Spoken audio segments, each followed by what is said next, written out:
देर रात एक लड़की हाथ में एक बड़ा सा सूटकेस लिए किसी रिक्शा या टैक्सी का इंतजार कर रही थी। 2 घंटे हो गए यहाँ खड़े खड़े, मगर अभी तक कोई साधन नहीं मिला। सारी रात यहीं पर बितानी होगी।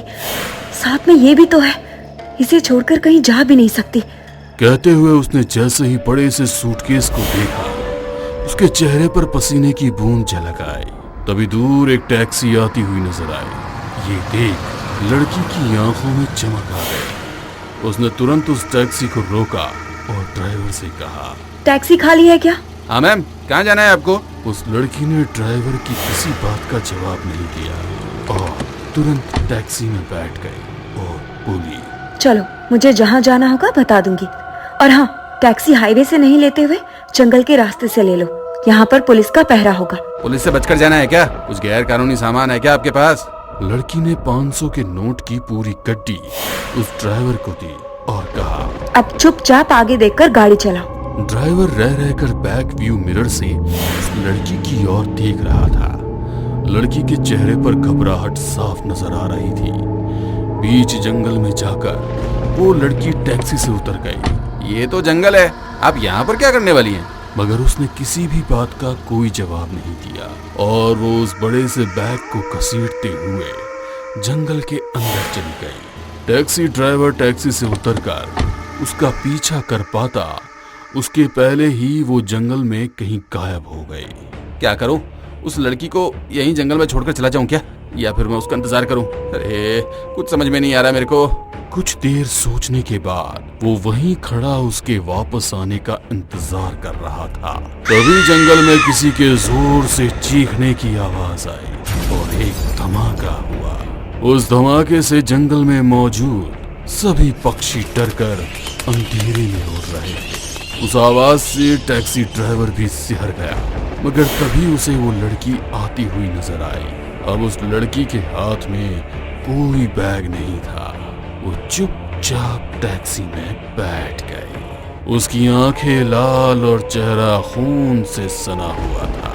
उसकी भयानक शक्ल देखकर ड्राइवर भी कुछ नहीं बोल पाया। ड्राइवर अपनी गाड़ी को लेकर जैसे ही हाईवे पर आया, उस लड़की ने अपनी लाल लाल आंखों से स्टीयरिंग व्हील की ओर देखा और गाड़ी अचानक रुक गई और उस लड़की ने ड्राइवर को मार दिया और खुद कार से गायब हो गई। कुछ दिनों के बाद गहरे सन्नाटे को चीरती हुई एक कार उस गांव के करीब आकर खड़ी हो गई। सब तरफ झिंगुर की आवाज ही आ रही थी।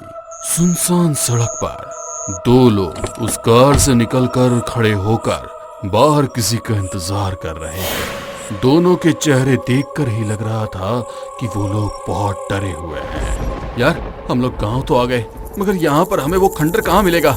मिलेगा बेटा, सब्र तो कर, सब मिलेगा। तो उसके लिए क्या करना होगा? वेट एंड वॉच, कुछ देर में वो यहाँ पर आने वाला है। कौन? राहुल सोहेल की बात का जवाब दे पाता उसके पहले ही एक आदमी तेज कदमों से चलता हुआ उनकी तरफ आया। उसके हाथ में तेज धार वाला चाकू था और वो खून से लथपथ था। उसके चेहरे और कपड़ों पर भी खून के छींटे साफ नजर आ रहे थे, जिसे देखकर सोहेल 2 कदम पीछे हट गया। ये देख वो आदमी जोर जोर से हंसने लगा। आपको तो पता है ना कि हम लोग यहाँ पर किस लिए आए? हमें वहां तक जाने का रास्ता बता दीजिए। तुम्हें क्या लगता है तुम्हें वहां पर जाना है और उस जगह पर पहुंच पाना आसान है क्या? बहुत मुश्किल है उस जगह तक पहुंचना। मुश्किल हो या नामुमकिन, हमें हर हालत में वहां पर पहुंचना है। तो आओ आओ मेरे पीछे पीछे। कहते हुए वो राहुल और सोहेल को अपने साथ लेकर जंगलों में कहीं गुम हो गया। कुछ देर बाद वो एक बड़े से भवन के सामने खड़ा था, जिसे खंडर कहना उसकी तौहीन होगी। हम लोग तो किसी खंडर की बात कर रहे थे ना, ये तो अच्छी खासी हवेली की तरह दिख रहा है। वो व्यक्ति अपने मुंह पर उंगली रखकर सोहेल को चुप रहने का इशारा करने लगा। मेरा काम तुम लोगों को यहाँ तक पहुँचाने का था।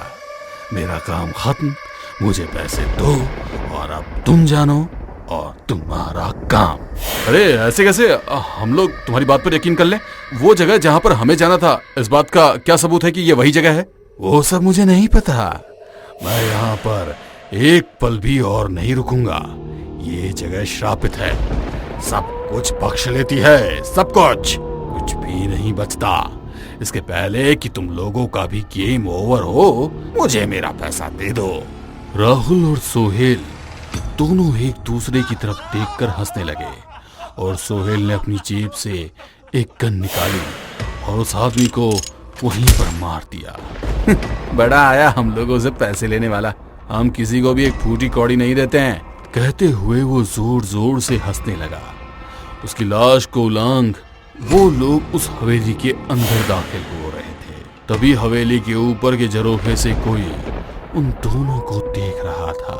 हवेली के जंग लगे दरवाजे को उन्होंने धक्का देकर खोला। मुश्किल से वो दरवाजा खोल अंदर आ पाए। वो लोग टॉर्च की रोशनी में कोई खटका ढूंढने लगे। यदि हम लोग सही जगह पर हैं, तो मैप के हिसाब से यहीं कहीं तहखाने में जाने का रास्ता होगा। वो लोग दीवार पर हाथ मार रहे थे, तभी अचानक से सामने की दीवार खुल गई। उस दीवार में बड़ी बड़ी कील लगी हुई थी, जिस पर एक कंकाल लटका हुआ था। इसे देख सोहेल की चीख निकल गई और उसकी चीख सुनकर राहुल जैसे ही पीछे पलटा, वहां पर कुछ भी नहीं था। तुम इस तरह से क्यों चीखे? अरे यहाँ पर अभी अभी एक लाश थी। क्या बकवास कर रहे हो? ये तो एक दीवार है और दीवार पर लाश कैसे हो सकती है? तभी एक तेज हवा का झोंका उन दोनों को छू कर गुजर गया और खिड़की दरवाजे अपने आप खुलने और बंद होने लगे। कुछ देर पहले तक दरवाजा आसानी से नहीं खुल रहा था और अब वो इस तरह से हिल रहा था कि मानो कागज का बना हो। ये देखकर राहुल भी थोड़ा सा घबरा गया। जल्दी चल, अपना काम करके यहाँ से निकलते हैं। वो सोहेल का हाथ पकड़ के तेजी से सीढ़ियां चढ़ने लगा। जैसे ही वो लोग ऊपर पहुंचे, वहां पर एक लड़की और उस आदमी को देख सोहेल हैरान हो गया। तुम यहाँ? तुम तो... और ये लड़की कौन है? राहुल, बताओ इसे मैं कौन हूँ? कहते हुए वो लड़की जोर जोर से हंसने लगी। उसने सोहेल की गर्दन पकड़ी और कहा, जिस काम से तुम आए हो, इसी काम से हम लोग भी यहाँ पर आए हैं। इस बंगले के तहखाने में बहुत सारा पैसा दफन है, मगर उसकी रक्षा एक यक्ष कर रहा है, जिसे 108 लोगों की बलि चढ़ानी है। इन दोनों की मदद से 105 लोग हो चुके हैं। अब जल्द ही तुम्हें मारकर ये आंकड़ा 106 हो जाएगा। फिर 2 लोग और, उसके बाद सारा पैसा मेरा और सिर्फ मेरा। कहते हुए वो जोर जोर से हंसने लगी और फिर एक झटके में उसने सोहेल की गर्दन धड़ से अलग कर दी। एक खून का फव्वारा छूट पड़ा जो जमीन पर गिरते ही गायब हो गया। फर्श का रंग बदलकर लाल हो चुका था। अब क्या 2 लोगों का और इंतजाम कैसे होगा? जैसे अभी तक हो रही थी वैसे ही होगी, धोखे से, और कैसे? कहते हुए उसने राहुल की गर्दन अलग कर दी। 107 लोग हो चुके हैं, बस एक की बलि, और उसके बाद इस दुनिया की सबसे अमीर मैं, और सिर्फ मैं। वो अब कहाँ से आएगा? आएगा नहीं, बल्कि मेरे सामने खड़ा है। कौन? मैं? हाँ, तुम।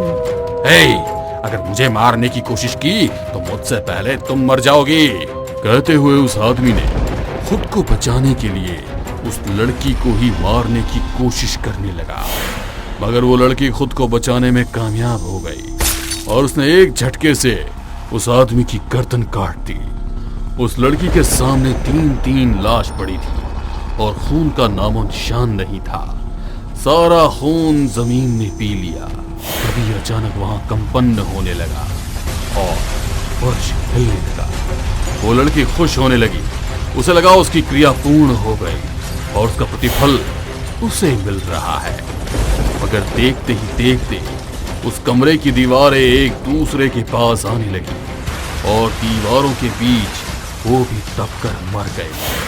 दीवारों से एक यक्ष बाहर आया।